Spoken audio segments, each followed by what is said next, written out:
بسم اللہ الرحمن الرحیم۔ حضرت ابی ابن کعب رضی اللہ عنہ فرماتے ہیں کہ مجھے ایک مرتبہ حضور اقدس صلی اللہ تعالیٰ علیہ وسلم نے زکوٰۃ کا مال وصول کرنے کے لیے بھیجا۔ میں ایک صحاب کے پاس گیا اور ان سے ان کے مال کی تفصیل معلوم کی تو ان پر ایک اونٹ کا بچہ 1 سال واجب تھا۔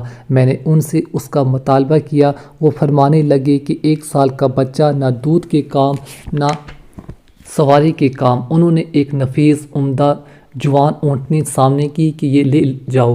میں نے کہا میں اس کو نہیں لے سکتا کہ مجھے عمدہ مال لینے کا حکم نہیں، البتہ اگر تم یہی دینا چاہتے ہو تو حضور اقدس صلی اللہ تعالیٰ علیہ وسلم سفر میں ہے اور آج کا پڑاؤ فلاں جگہ تمہارے قریب ہے، حضور صلی اللہ تعالیٰ علیہ وسلم کی خدمت میں جا کر پیش کر دو۔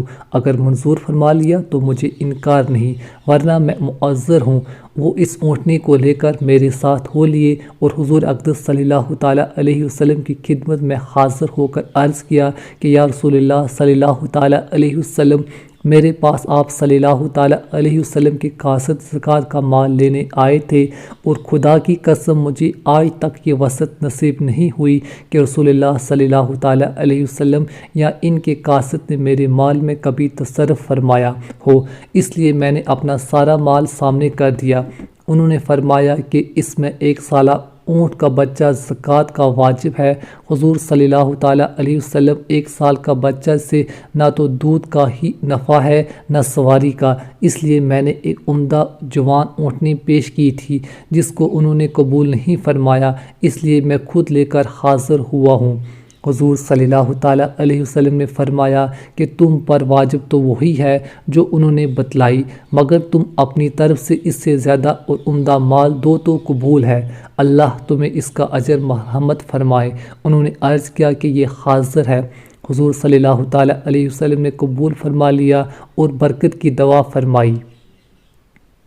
یہ زکوٰۃ کا مال کا منظر ہے۔ آج بھی اسلام کے بہت سے دعوے دار ہیں اور حضور صلی اللہ تعالیٰ علیہ وسلم کی محبت کا دم بھی بھرتے ہیں، لیکن زکوٰۃ کے ادا کرنے میں زیادتی کا تو کیا ذکر ہے، پوری مقدار بھی ادا کرنا موت ہے۔ جو اونچے طبقے والے زیادہ مال والے کہلاتے ہیں، ان کے یہاں تو اکثر و بیشتر اس کا ذکر ہی نہیں، لیکن جو متوسط حیثیت کے لوگ ہیں اور اپنے کو دیندار بھی سمجھتے ہیں، وہ بھی اس کی کوشش کرتے ہیں کہ جو خرچ اپنے عزیز رشتہ داروں میں یا کسی دوسری جگہ مجبوری سے پیش آ جائے، اس میں زکوٰۃ ہی کی نیت کر لیں۔